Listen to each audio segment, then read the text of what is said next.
All right. Is Harold here by chance? I don't see him. I am here. Okay, there he is.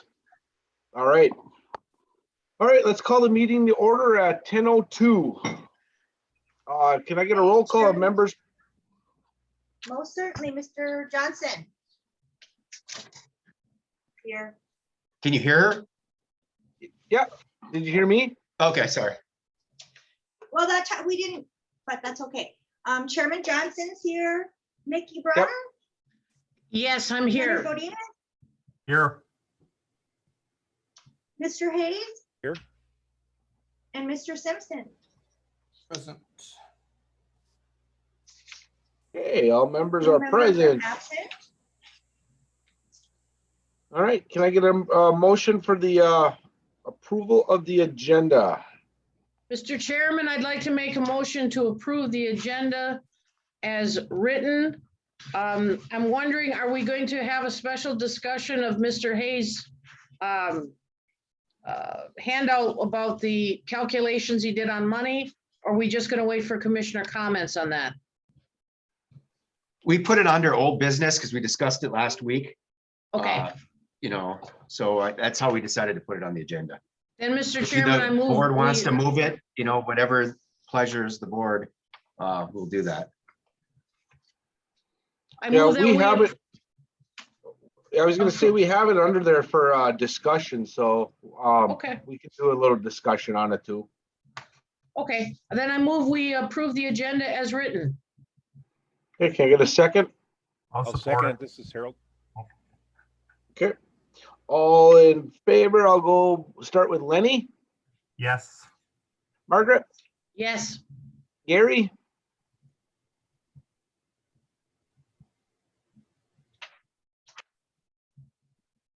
Harold, Yes. and chair votes yes. I don't know if we're able to hear Gary or not. Oh, can you hear me? Now I can, yep. Okay, I said yes. Yeah. Okay, good. All right. All right, prior meeting minutes. Get a motion to approve those. I'll make a motion to approve the prior meeting minutes. From March Mr. Chairman, I 2021. second the motion. Okay. Do another roll call. We'll start with Lenny, Yes. Margaret, Yes, Gary, Yes. Harold, Yes. and chair votes yes. Financial report. Okay, I sent it out previously, so really nothing to add from the notes I wrote. I don't know, Mark, if you have anything to chime in on, but just overall, we just finished 50% of the fiscal year. Things are looking to be in good shape, so congrats to Mark and his staff for making sure everything stays in line according to the budget. Other revenues continue to be strong, coming in at 64.5%. About the only expense line to keep an eye on at this time is the purchase power. It is running a little bit higher than what was budgeted, but we still are seeing pretty good savings from previous fiscal years.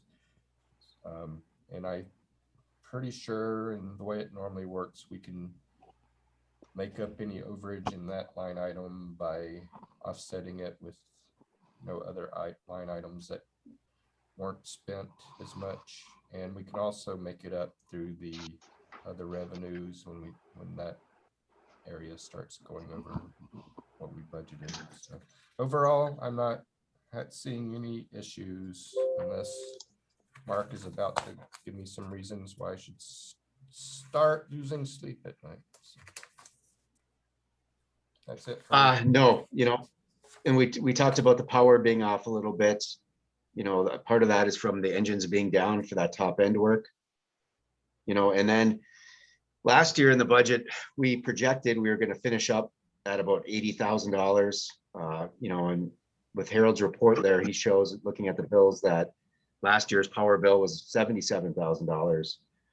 I just want to say for the record that I wanted to put in the budget $80,000 for power, but I was overruled. So You know, I think at the end of the day, we're gonna be, we might be slightly over 72,000. Well, I wasn't overruled by the manager, Gary. Somebody We're else, so. We're still in the mode to blame Kurt for stuff, so that's. Okay, you said it, I didn't. That's all I got to say. You know, at the end of the day, we're gonna, you know, come in fairly close to that as long as we keep the engines up and running. And it is what it is. Mark, I get no other comments on the financial.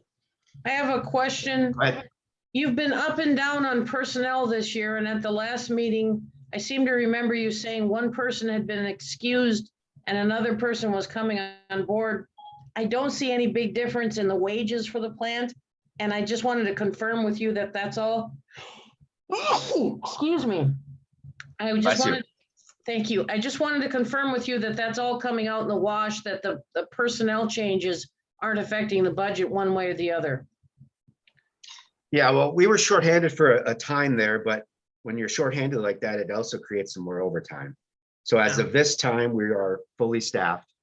Okay. And I think at the end of the day, you know, we're trending below, we're at 41% out of 50% for the budget. So I think we're gonna see a little bit less than what we had projected. Okay. The only question I had, Mark, on the purchase power, that's going over because of the cogen units getting that top end replaced, right? Right. Anytime they're down, we're not having those savings and, you know, Right. Now, are they up and running now? yes. Yeah, they were How only long- down for a short time. Okay, that was gonna be my next question. Okay, that's all I had on it. Yeah, you know, one of the engines failed and, you know, they came up and looked at it and figured out what it needed to get done. And once we gave them the go ahead, they fixed it within like 3 days. But the whole Okay. process took almost 2 weeks. So that engine was Okay. down the entire time. Right. Thank you. Uh-huh. Still running one of the engines on natural gas?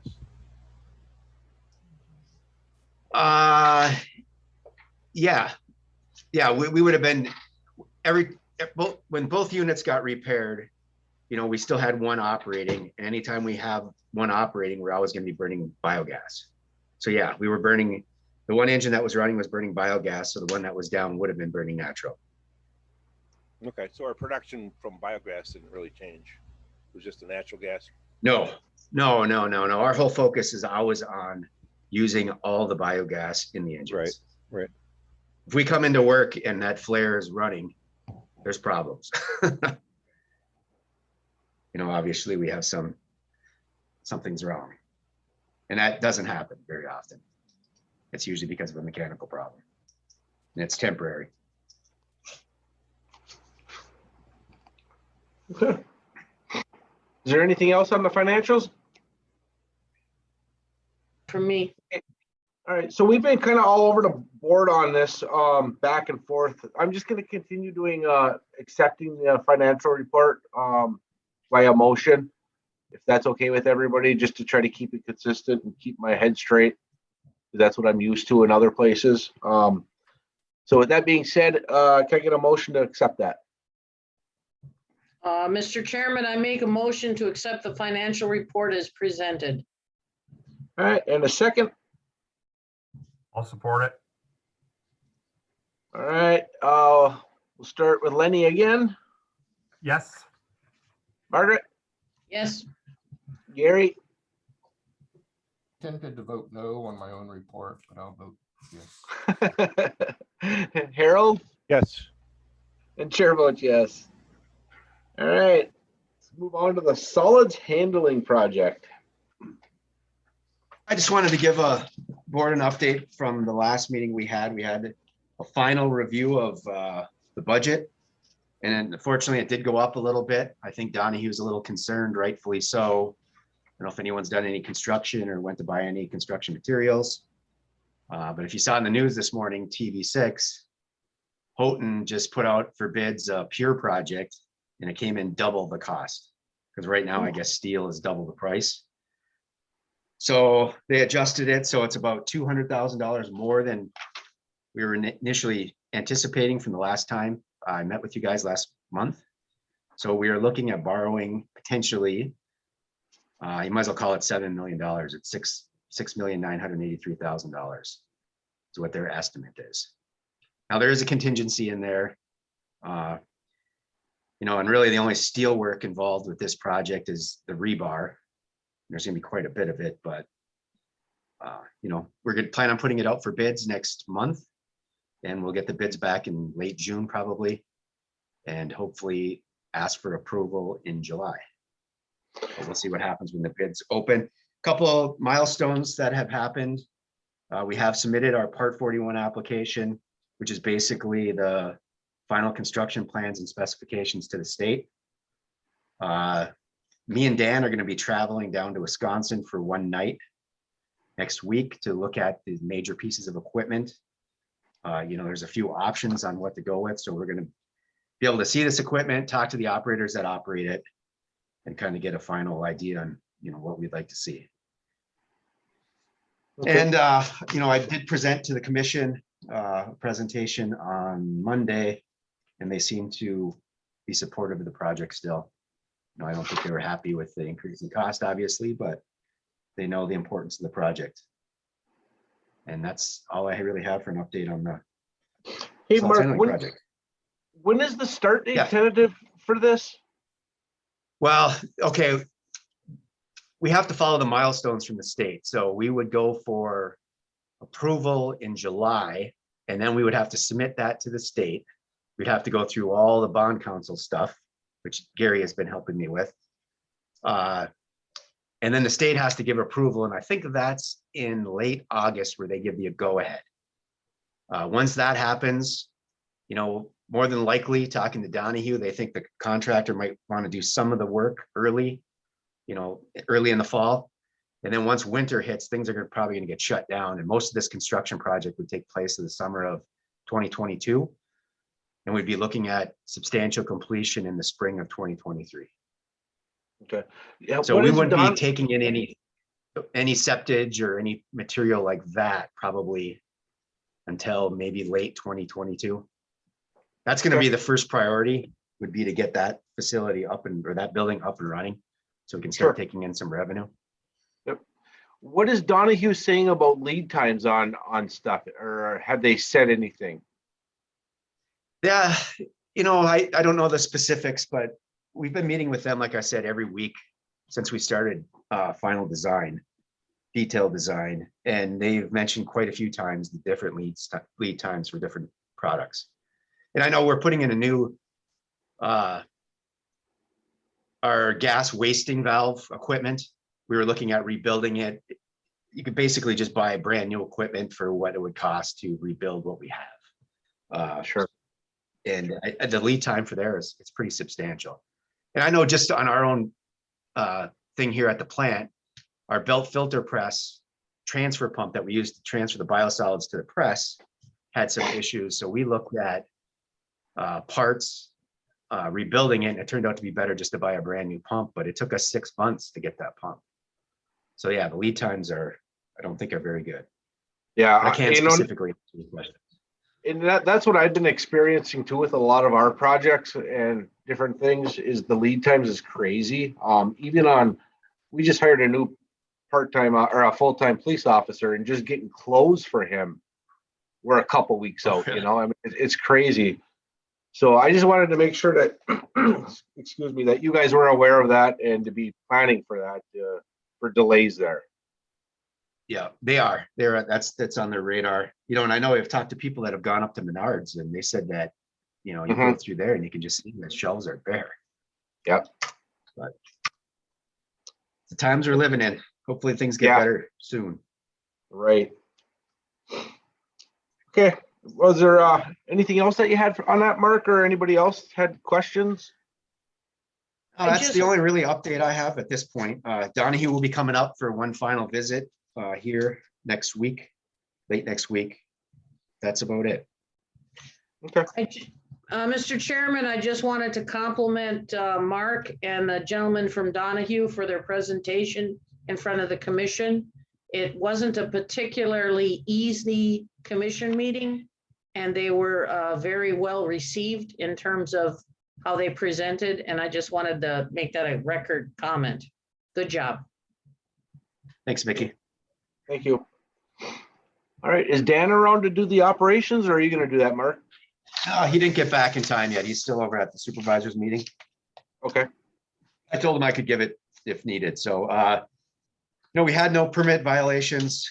Currently, like I said last meeting, our cake storage area is full and we are dealing with the problem. We've come close to violations, DO violations, but luckily we haven't had any yet. We were hoping to haul biosolids this week, but we're still waiting for a map from CCI. I'm hopefully hear something back today. And then we can get Neil Trey out there to sign the area where we're going to apply. And then I'm hoping Van Dam can be here next week. Start getting rid of some of our cake and we can start running our press again and take care of the issues we have. You know, the city is still, buildings are still closed. We're looking at maybe June 1st to reopen them. So we're following all the safety protocols here. We are still taking samples from Michigan Tech for their COVID study they're doing. And also there's grant money available from the state that Northern is going to be able to start up their COVID testing within the community here. So been working with them and the health department on exactly what the scope of the plan is. So it looks like we'll probably be starting to test our wastewater again. And they will be looking for the new variants also as part of that. So I think that's a good help to the health department on dealing with this virus. His report, he talks about the cake storage area that I mentioned. All 4 of our boilers were inspected by our insurance MML people. They're a contractor. There's no problems there. We've been working on this SCADA upgrade. You know, the IT department for the city here was very, very helpful for us. I'm looking to take it to bid, hopefully at the next commission meeting. If not, it'll be the first one in May. I just got to tidy up a few things. And it looks like we're going to be able to do this project for, I got a nice contingency built into it, but $22,000 less than what we were anticipating. And a good reason for that is because of Dan Johnston and his skills that he has. He has agreed to take on some of this work himself. And I'll obviously be giving him some extra time to do that work. But by doing that, we don't have to hire an integrator and pay them a whole bunch of money to do that. So it's really, there's issues here at the treatment plant. You know, there's a few other things in the laptop. He was able to work around that with the water plant laptop. And he's got some maintenance issues that we dealt with. Industrial wastewater are typical ones that we have. There was the Sault Ste. Marie Bridge Company that was actually UP Environmental, and that was from that train derailment down in Escanaba. They cleaned up that material and we ended up taking that. So the revenue for the month was $5,895. And with our full staffing, we are making up for our work orders and preventative maintenance. And I can notice just by walking around the plant, the cleanliness of it has improved. So things are looking up there. That's all we got. I got a Any quick questions? question. Yeah, I got one on the cogen units. I know it sounds like I'm attacking them things all the time, but I'm truly not. They intrigue me, and that's why I've got a lot of questions on them. Absolutely. What is the 1,200-hour maintenance? What does that consist of, and how much does it cost? The 1,200 hours basically is the oil change. And they come up and these engines take, it's like 40 or almost 50 gallons of oil. So they change the oil, they'll check, you know, the spark plugs, maybe change the spark plugs. That's just your basic service visit. Okay. And then they're here, and if there's, you know, they'll tune the engines if they're getting out of tune. You know, because these engines are set up to run on both gases, and the biogas isn't always consistent. So it takes a lot of finessing. And when we first started these engines up, they were here a lot, trying to get those things dialed in. And now that they have them dialed in, it doesn't take as much work. So that's what that visit is. You know, these Okay. engines are running 24/7, so they rapidly hit that.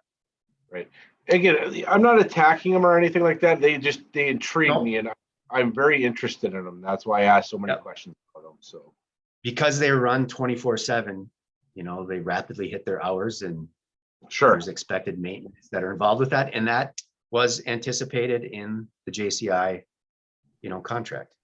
It sure. was supposed to be built Well- into the charges, but we'll talk about that. What does an oil change cost for that? Just out of curiosity. Our invoices are usually what, 4,000? Yeah, Yep. 3,600. Yeah, they're expensive. They do have some specialized equipment.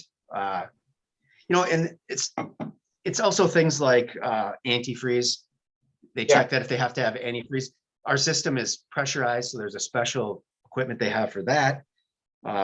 We have been looking at taking that service over ourselves, but the oil itself is really, really expensive. It's a synthetic oil, so they can get up to 1,200 hours. If we went with cheaper oil, we'd be doing this service visit even earlier. So And it's that's 40 something that I gallons wanted on to top of it. transition to. Yeah, and then you got to get rid of the oil.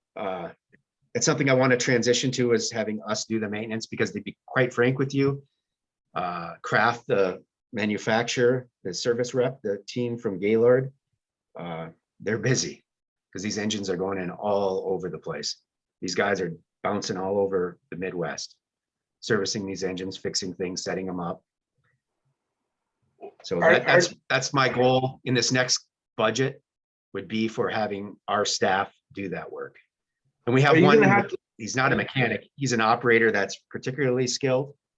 And we may even start transitioning into doing more of the heavier maintenance, like the top end repair that we just did.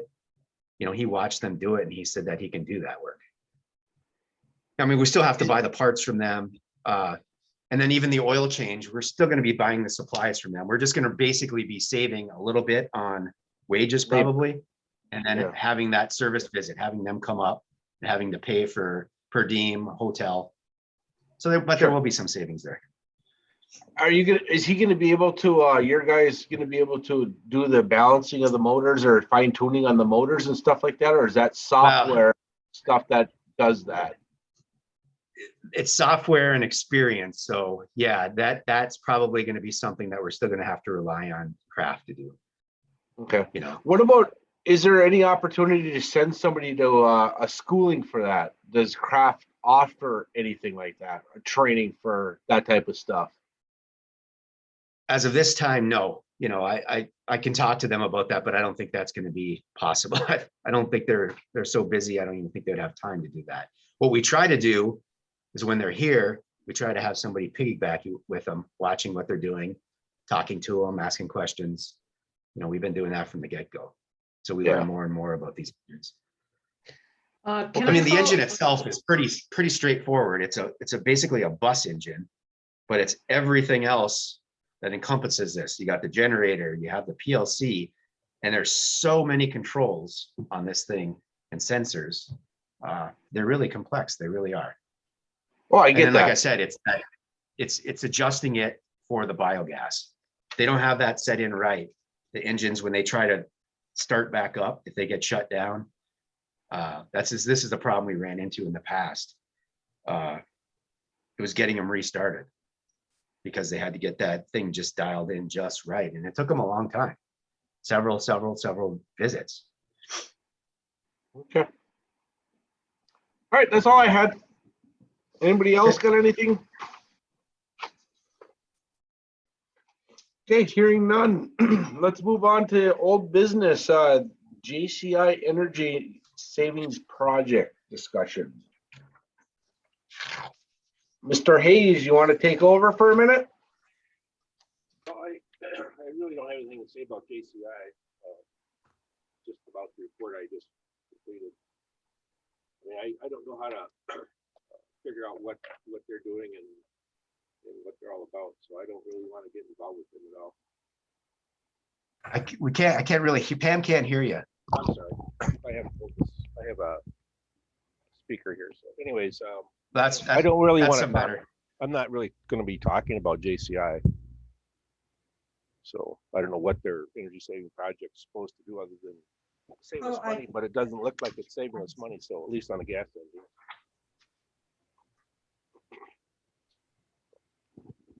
I guess one of the questions I have is how the TELP scheduled payments are set up and where that came from.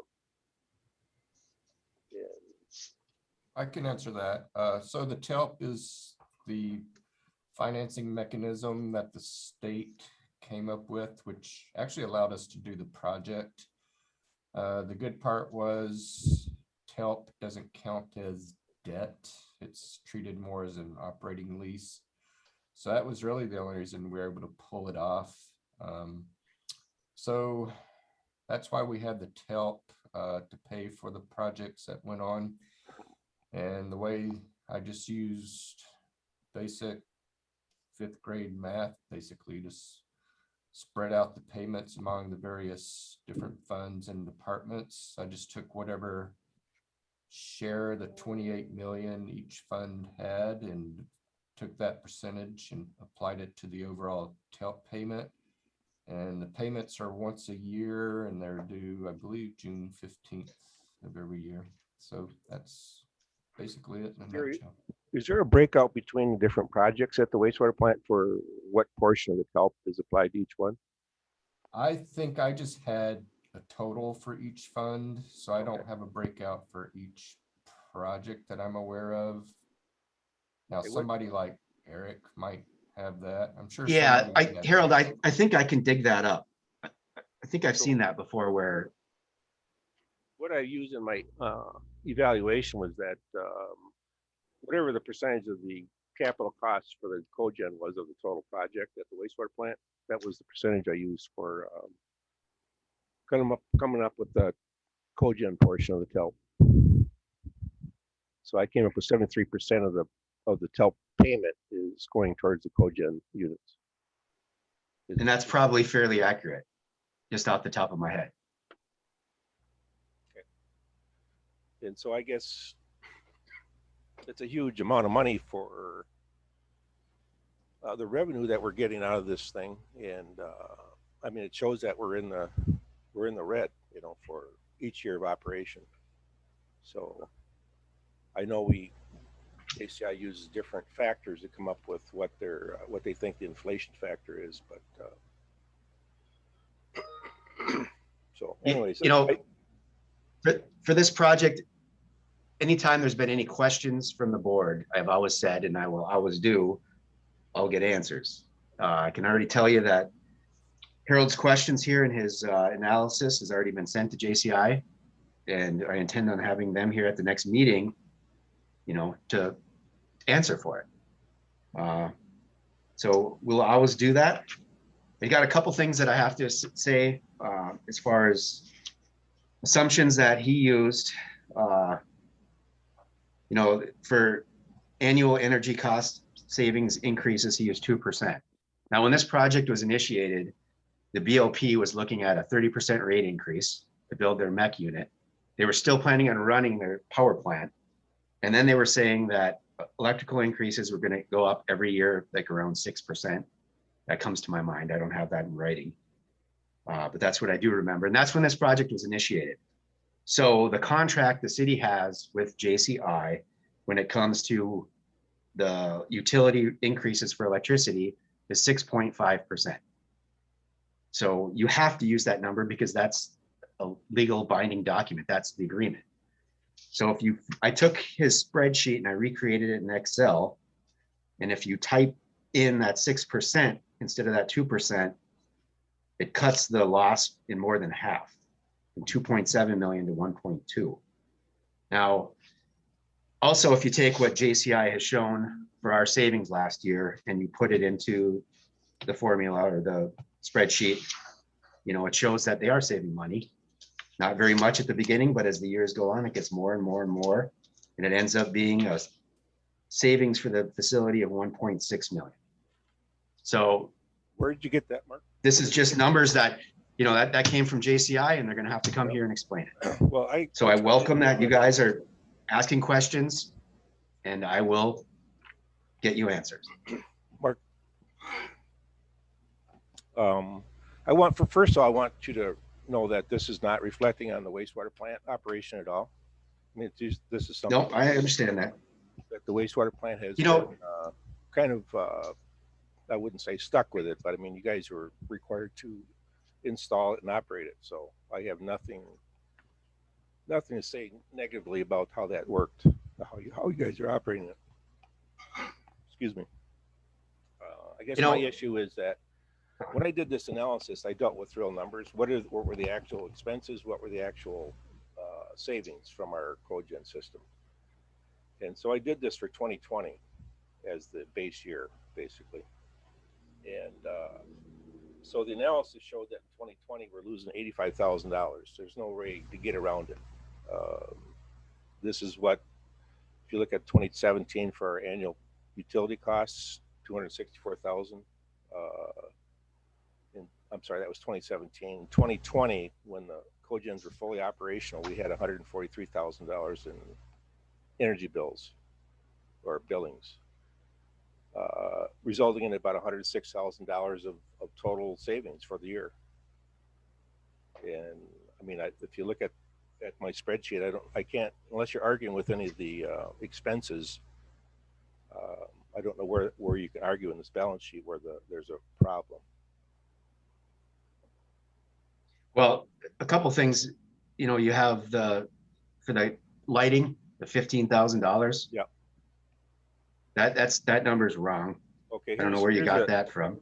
Well, I talked to Kurt Goodman a while back, and he said there's some document from JCI that said the lighting saving alone would generate. It's in the contract that I sent out to the board last month, the really thick contract. Yeah. It is in there, and it's not 15, it's actually $12,132. Okay, well, let's throw that in there. So that'll drop our loss by Yep. 3,000. Yeah, I know that's minor. And then some of the other things that, we discussed last month that I don't think it's really fair to put into this analysis is the cost for labor, because we're going to have that anyways. And we really don't spend very much time on these engines. Now the call outs I can see, but I think the reason for the call outs right now is the relay. I think we could honestly, realistically expect the call outs to be cut in half. We're working on getting to the bottom of the issue with the relay. I'm hoping that we're going to have some answers here soon on that. But at the end of the day, JCI, they came up and they said that we saved $209,000 last year in utility costs. So they're going to have to explain that. Well, obviously, they after did. looking at your analysis. Well, obviously, if you look at the billings and our expenses, we're not making money on these. No, I understand. I see where you're coming from. But also, again, you're projecting out for 20 years for a project based off of 1 year of data too. Right, exactly. So I use the I'm just sum- saying that there's I some don't have- things in here that Mark, what I you don't show have- at the end of the thing are just not right. Mark, Especially when it comes to that 6.5% increase. That's something contractually that's agreed upon. yeah, but that has Mark, nothing to do with the so- wastewater plant. Mark, just a second. You're arguing about the JCI project contract. I'm arguing about what's really real. I mean, are we losing money? And in 2020, we lost $85,000. Okay, So, but Hey, Mark, I mean, Mark let's and just say Harold, you're right. Let me ask a question, because I know this came up. I know once BLP found out what we were doing there, they got really, for lack of a better word, and excuse my French, pissed off at us because we were going to be saving too much money. And I don't know if you were involved in that conversation, but they were trying to come up with a way to increase the rate just for the plant.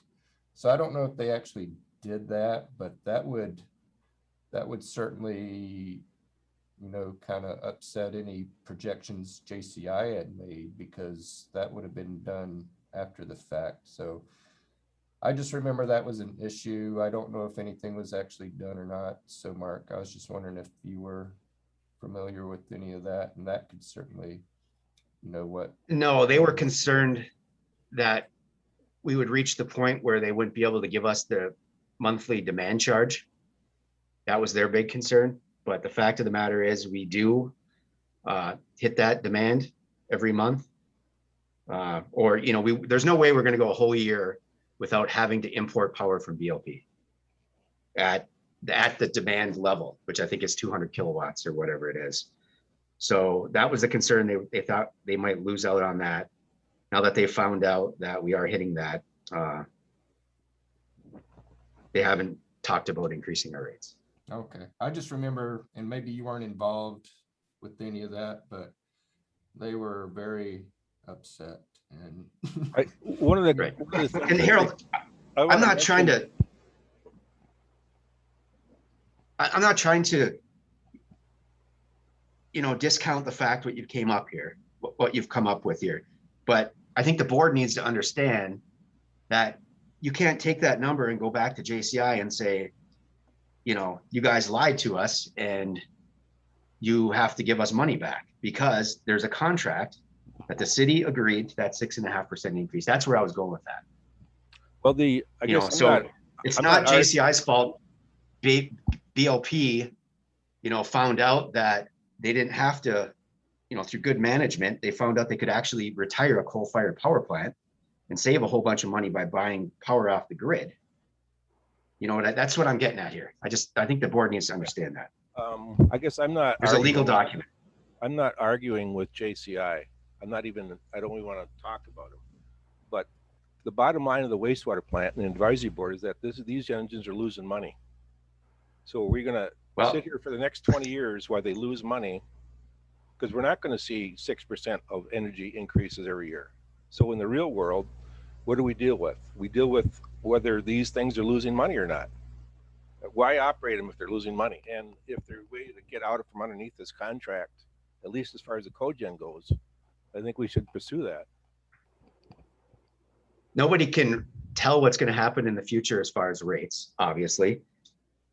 You know, if something happened with the BLP's mech unit and they had to buy all their power off the grid, I think you would see a bunch of rate increases, but I don't have a crystal ball for that. Yeah, I know. So I mean, nobody does. So that's why we make assumptions that are reasonable. And 6.5% annual increase is not reasonable.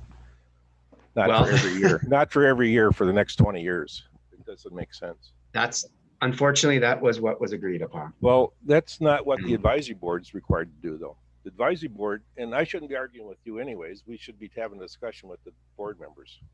And I'm, you know, you're trying to defend the city's position, where I'm not trying to argue the city's position. I'm just trying to argue for, is this the best thing for the wastewater plant? If we're losing money every year, and we're not increasing the BLP is not increasing their rates by 6.5% every year, we're losing money. There's no way to get around. Okay, so what does the board want me to do? You want me to scrap the engines and not run them? No. We're still going to have this tow payment. Mark, I don't want, I mean, We have them now, we have to run them. from my position, I don't want you to change anything.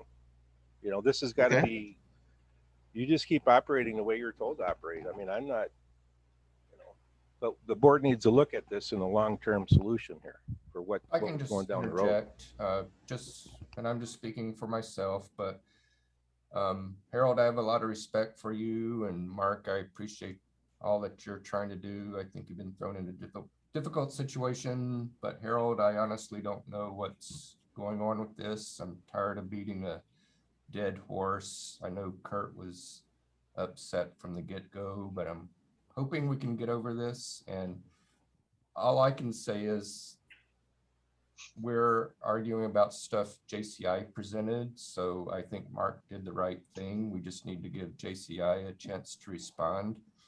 And because we can sit here all day arguing about the merits of stuff and guessing what's going on, but I just think we just need to give JCI a chance to respond, and hopefully, you know, they'll take a good look at it and say, yeah, things aren't working the way we thought they would, or they are working the way we think they are, and this is why. So I just, in the interest of time, I'm just hoping we can get through this and just let JCI respond to what Harold came up with. I have a comment on this. Can I speak? Yeah. I like the idea that Mark took Harold's numbers and gave them to JCI and ask them to review them and get back to the board. I think that was a reasonable and prudent thing to do. Harold, I went through your numbers. I read technical information for a living, so I'm not concerned about the technical information in there. What I am concerned about is this document. There appears to be what I would call a hidden purpose in here, which is to declare a problem. And I'm concerned that it's way too early in the contract to declare a $2 million loss for 20 years when the numbers that I saw in your document, and I read your document, are based on 1 year, which is 2020, which has to be the most anomalous year in the history of Marquette, period. And therefore, I'm, as a board member, I'm not in favor of having anything dramatically changed based on your analysis at this time. I think it's reasonable and prudent to share it with JCI. I think it's reasonable and prudent and absolutely critical that the discussion points that Mark has raised about the assumptions in Harold Hayes's report versus the actual assumptions from the contract be identified and documented, because no one at the plant has the flexibility to unilaterally say, we've done an independent calculation, a board member's done an independent calculation with numbers selected by himself and has declared this to be a failure after 1 year. And I appreciate that this is a harsh comment, but I don't think it's helpful 1 year into a 20-year contract to look at numbers and make a 20-year projection when the numbers you're basing it on are from the most unusual year we've ever had. And I say this because I do document review all the time. And I read your document, and what was missing from it was a purpose statement, why you made the calculation, what you found that was easy to understand. It was just a bunch of numbers, and then at the end you declared a $2 million loss.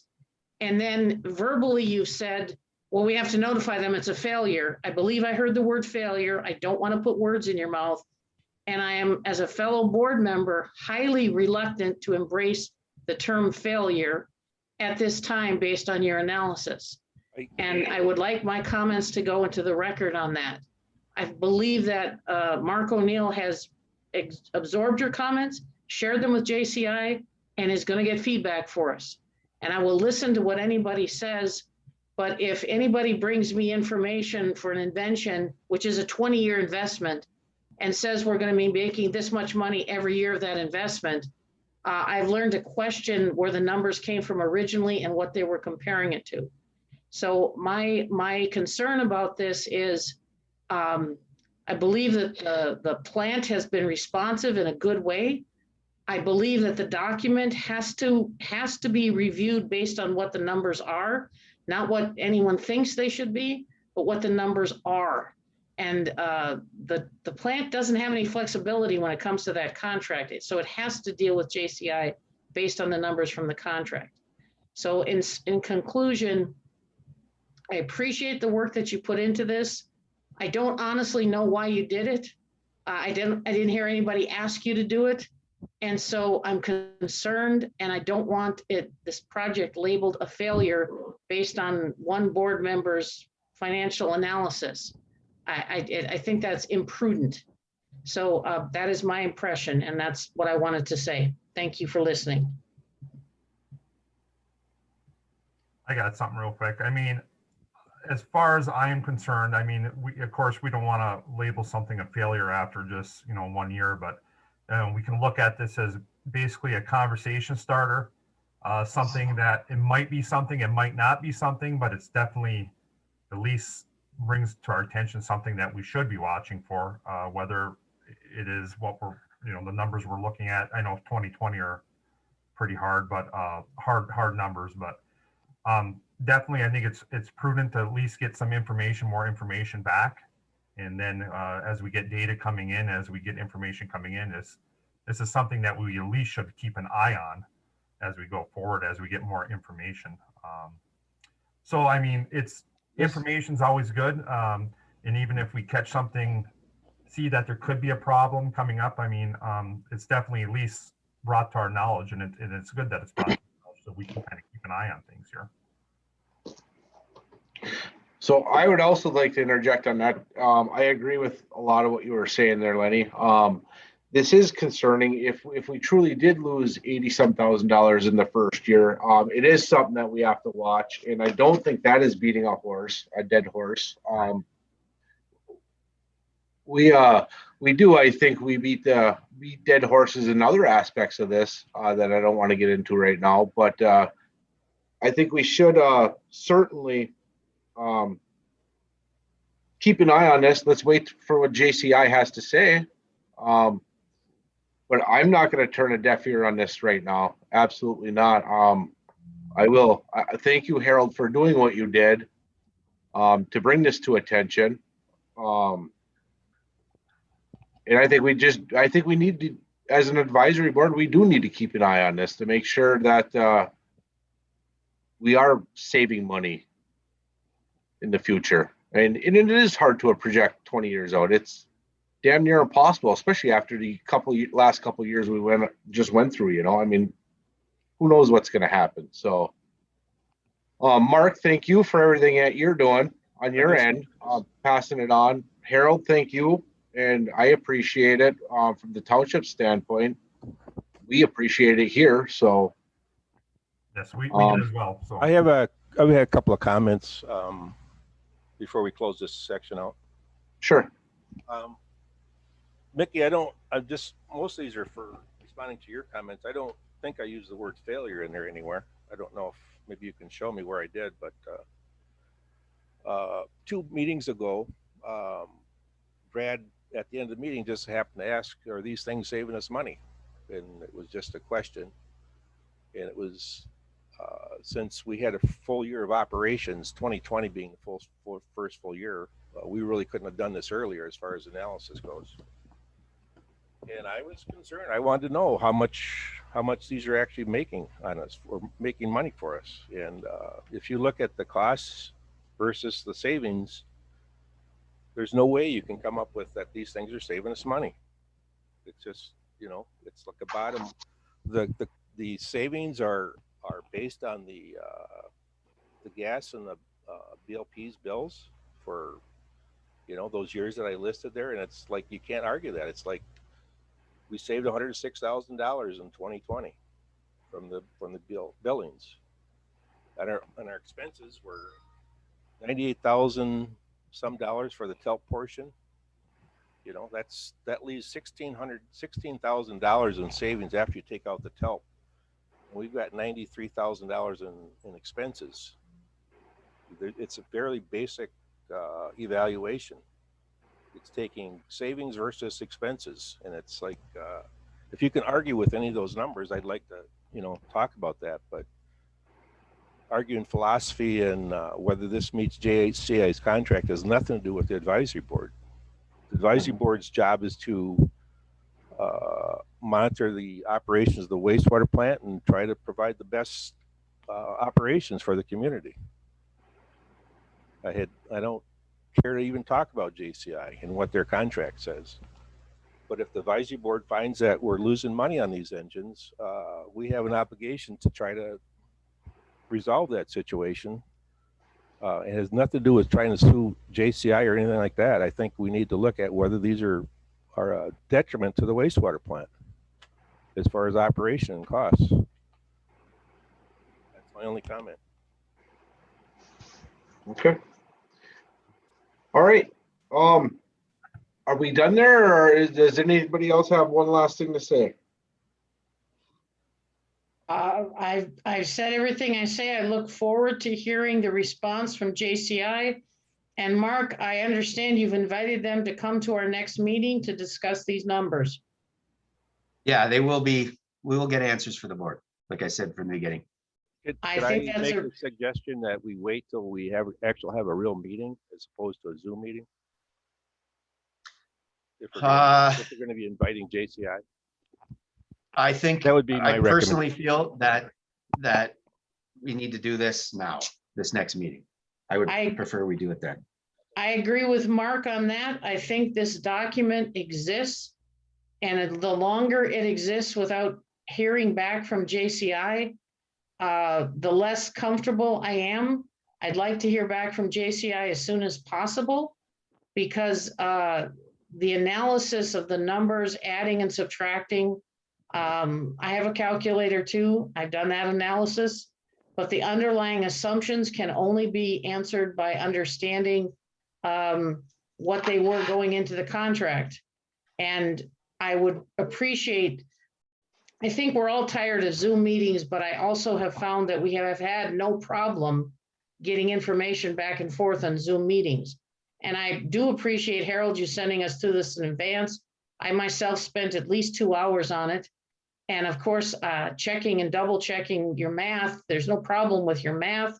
I just, when I see a chart like this, I didn't see the source for every number in your chart. And JCI will challenge those numbers based on their information. And I think a good challenge is like a good trial, that you listen to both sides and you see where the numbers are coming from. And then you can, as an advisory board, make up your mind. So there's no reason to wait as far as I'm concerned. Besides, and with all due respect to the city, there's no guarantee that we're going to be on face-to-face by June. There just isn't. So I'm in favor of doing this at the next meeting.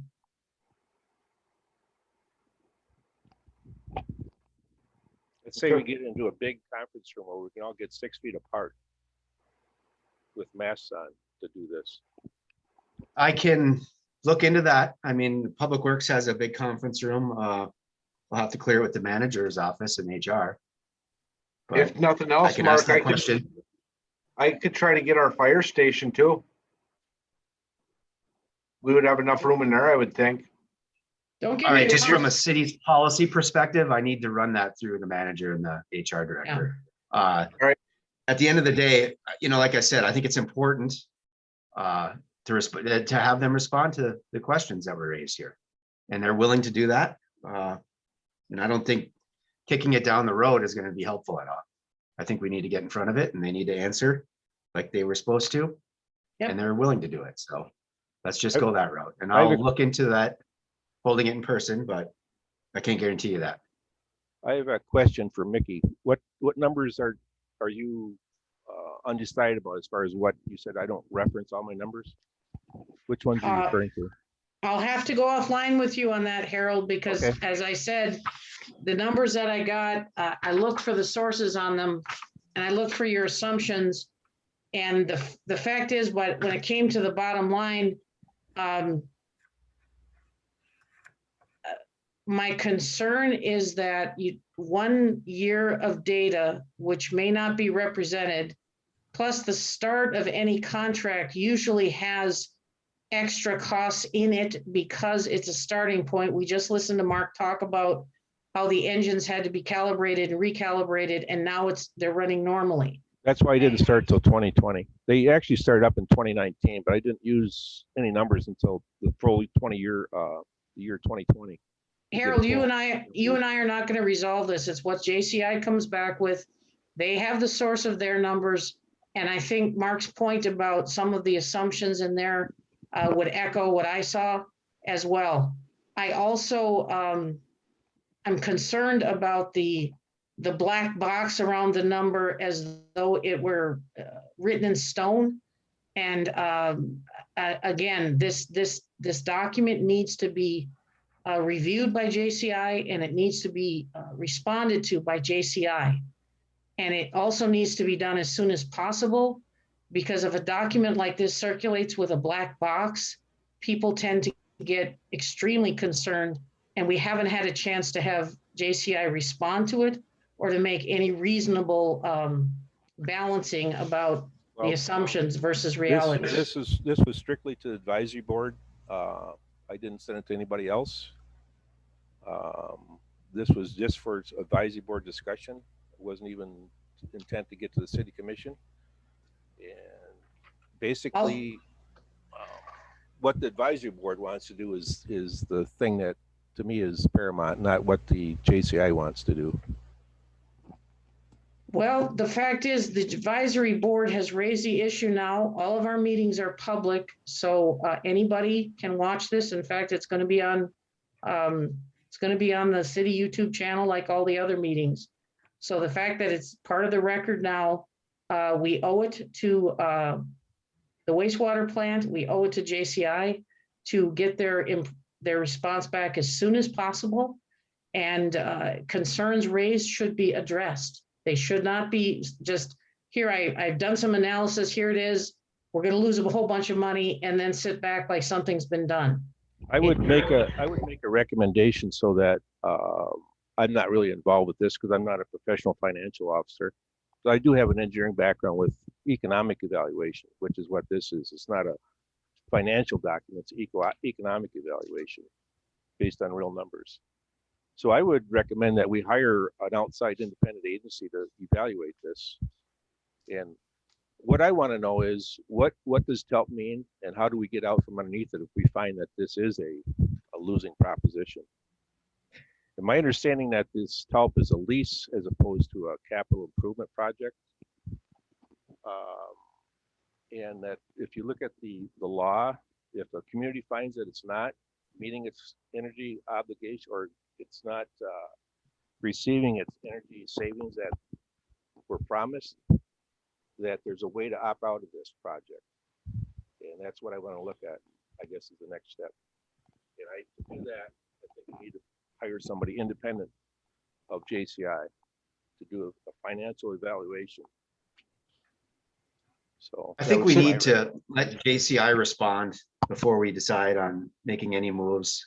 Let's just get their response and then see what the board's pleasure is from that moment. At this time, I don't have any money in the budget to, take those actions. I agree with Mark that we need to let JCI respond. And with all due respect, Harold, the numbers that are there, JCI might agree with them. They might say, yes, our numbers match, and here's the reasons why. So are they going to pay us $85,000 for the first year of loss? No, in a nutshell, no, because you're not taking that 6.5%. I hate to beat a dead horse. I've already said that, but that is the contract. That's the legal document. JCI is not on the hook for that $80,000. That's just the fact. Mark, you're arguing their position, so I'm not gonna. I don't want to sit here and argue with you about it. So I'm just okay. I mean, even if you took a 6.5% for the first year, we're still losing money. I mean, you would still lose probably $50,000 if not more, even at 6.5 or 10% interest rate or increase in the utility rates, you would still lose money the first year. Harold, The devil's in the details when it All comes right, to the contract. everybody, hold on. A chair stepping in here for a minute. Can I hear a motion one way or the other on what we want to do from somebody? Mr. Chairman, I make a motion that the director of the wastewater plant contact JCI with this information, share it with them, and ask them to respond to us at the next board meeting, and that their response will be evaluated by the board as well as by the city financial department. That's my motion. Okay, do I have support for that motion?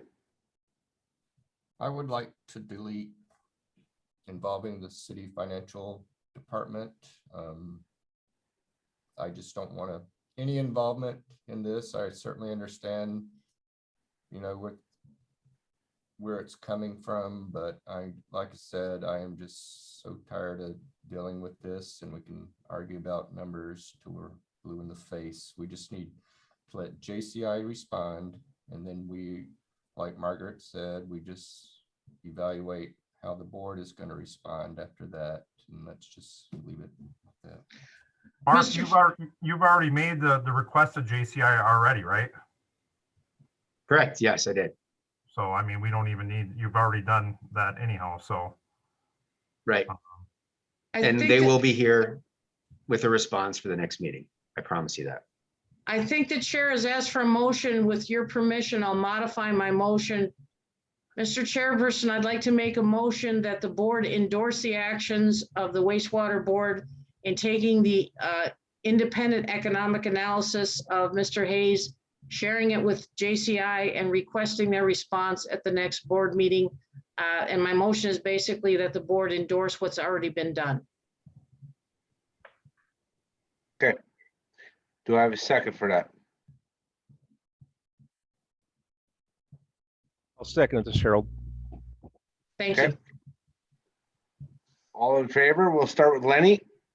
Okay, hold on a second here. So we're Oh, just okay, formalizing- discussion on it. yeah, we're just formalizing what Mark already has done. Yes. Okay, what, wasn't there a second part in on that motion then too, Mickey? What was it? I changed the part of the motion where the city financial department would get involved at the request of Mr. Simpson, because I think his point is well taken. Until the JCI has responded to Mr. Hayes' document and there's been that level of detail, as Mark said, the devil's in the detail, I think it's premature now to involve the city finance department. So what I'm trying to do with this motion is endorse what Mark has already done from a board level, saying, yes, we'll look at Mr. Hayes's numbers and we'll have JCI look at them and we will listen to their response and then decide what we're going to do further on. So we're requesting the response by the next board meeting formally? Yes, from JCI. Okay, At the next board meeting. Yes. okay. I'll vote Okay. yes. All right. Any more discussion on that? Hearing none. Now we'll start our vote. Lenny, Yes. Margaret, Yes. Gary, Yes. Harold? Yep. And the chair will vote yes. Okay. Thank you. Moving on from that, new business, biosolids PFAS testing. This was, like Mickey's been talking about it, I've been talking about it now for several years, that this PFAS is out there and it's coming down the pipe. And eventually it's going to end up in our, requirements as far as our permit or what have you. The first thing it ended up was our drinking water, obviously, our source water. We were required to test it now. And out of left field, I wasn't expecting this. I received a letter last week from the state that starting July 1st of this year, we have to test our biosolids for PFAS. If it's over 50 parts per billion, there's a bunch of requirements that we have to go through. And if it's over 150 parts per billion, then we're not allowed to land apply it. So any facilities that run into that, they're going to have to landfill it and they're going to be in bad shape financially. Let's just put it that way. Fortunately for us, we took part in the study with the state through a bunch of treatment plants throughout the entire state. They have tested our PFAS once in the biosolids, and it was under that limit. As a precautionary move, we're looking at taking a sample here before July 1st. And then obviously we'll have to take another one on July 1st, but we don't take any landfill leachate. We don't have a lot of industry, obviously, in the town. So I'm not expecting that it's going to be a problem for the city, but it has reached the point where now we have to deal with it. So I wanted to just bring that to the board's attention. Hey, Mark, do you have any idea how much extra this is going to cost in testing purposes, or is there any additional equipment that you guys are going to need, or? No, the testing protocol is pretty complicated, but it's just a lot of cleanliness type stuff. The test itself, I think, is $300 to $500 a pop. And how often do you have to test that? Right now, it looks like every time you're going to do a, I think it's every time per season. So basically once a year, I think, is the way it's looking. Okay, and if you test positive for it July 1st, let's say, okay, say you guys Yes. test positive for it, you cannot land apply for how long before you can retest? Well, there's a whole bunch of stuff. You have to go out and investigate. You have to test your effluent to see if it's in your effluent. Then you have to go out and investigate where it's coming from, and you have to eliminate the source of it. And they will, Okay. you could test again the next time around, And if you're under that limit, maybe things would change. But this is such a new rule, I haven't even dug into it that far. Oh, okay, then I won't ask too many questions. I'm gonna have more questions on this down the road. I'll let you get Okay. your answers first because you'll probably answer all my questions then. Yep, sounds good. Okay, sorry for jumping the gun on that. No, I have a comment to make. Harold has challenged us on the PFAS issue on a very reasonable ground, which is up until this moment, it hasn't been within the fence. As of July, it is now within the fence and will be part of standard testing. And as you know, the state does a whole bunch of press releases every day, and I've signed up for all of them. And there isn't now a week that goes by that there isn't another situation with PFAS, either in the state of Michigan, the latest, most reasonable, most loud activity was on the Wisconsin border. Therefore, Mark and I were not surprised when this came down.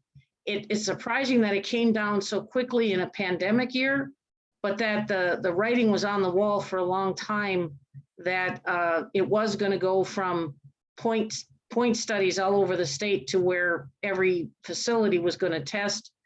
And we won't know until we've got about a year's worth of data as to what the wastewater plants are finding.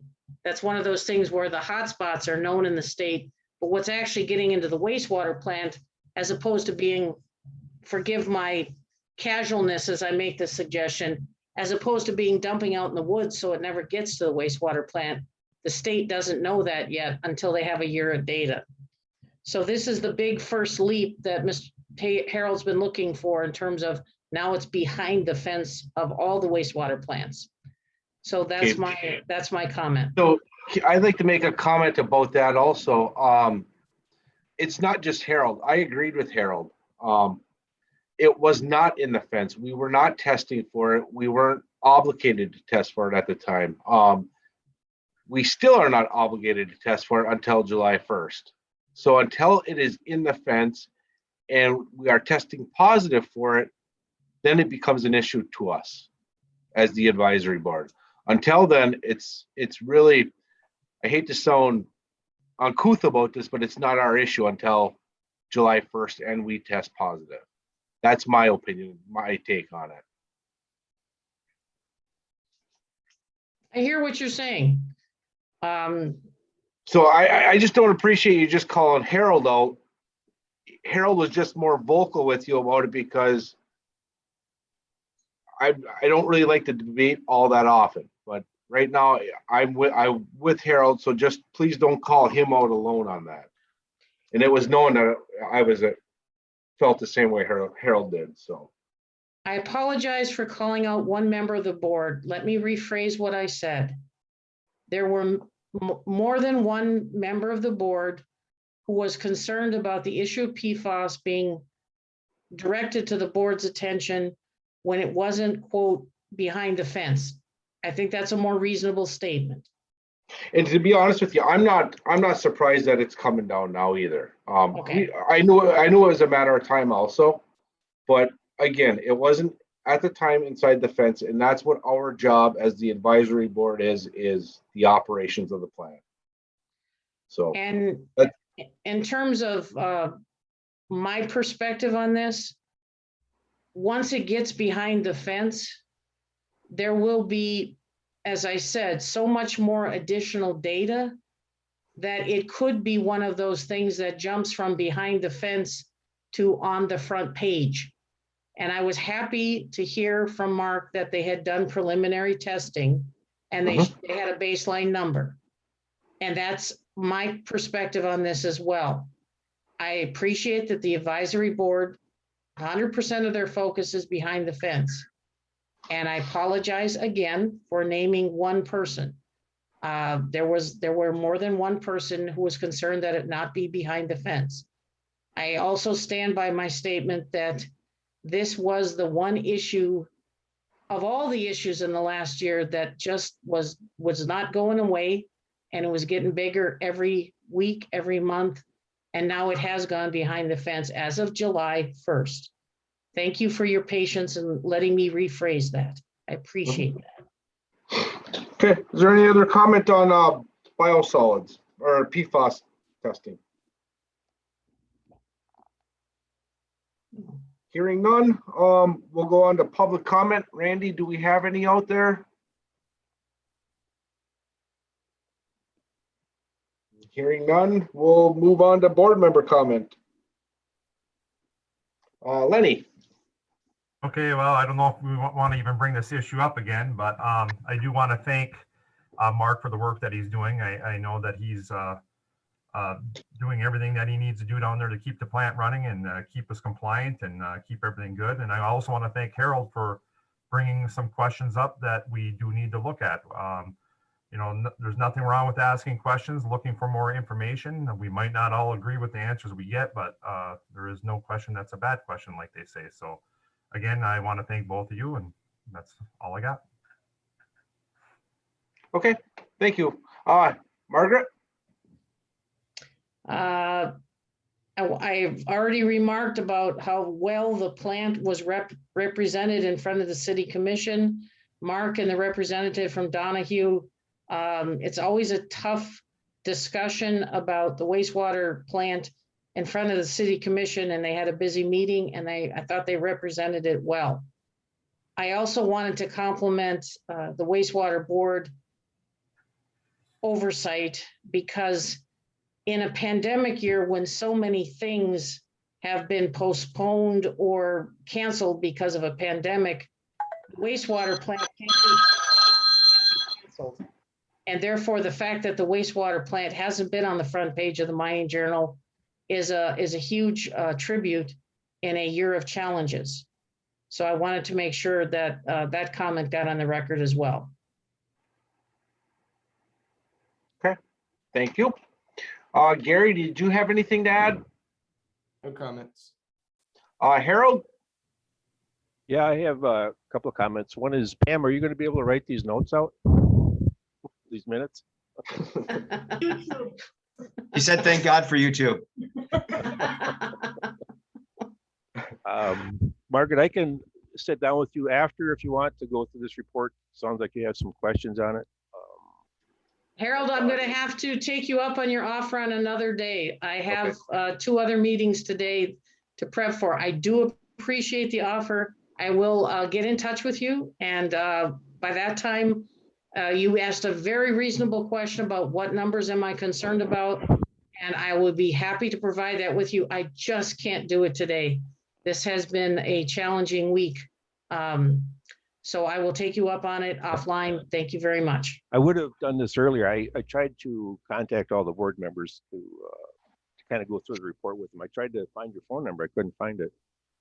My phone number? Yeah. So I have no objection I found to your give. website, but I didn't see a phone number. I have no objection. You can get my phone number from Pam. She has it. Okay. Okay. Yep. Okay, was that all, Harold? Yes. Okay, and then the chair, all I'd like to say is 2 things real quick. I would like to echo exactly what Lenny was saying. Everything he said was very true. So that, and the second thing was, please don't make me get a gavel for next meeting. A gavel? Oh, gavel. I thought you said, please don't make me get a gal for the next meeting. Yes, that's what I thought. And I went, okay. But Gavel. your point is well taken. Your point is well taken out, and I will work to direct that. Thank you. All right, well, thank you, everybody. Oh wait, let's call this meeting to adjournment. And we'll adjourn at 11:16. Thank you, everybody, and have a great day. Have a great day. All right. Be safe. Bye. Thanks, everyone. Bye. Thanks, Randy. Yeah.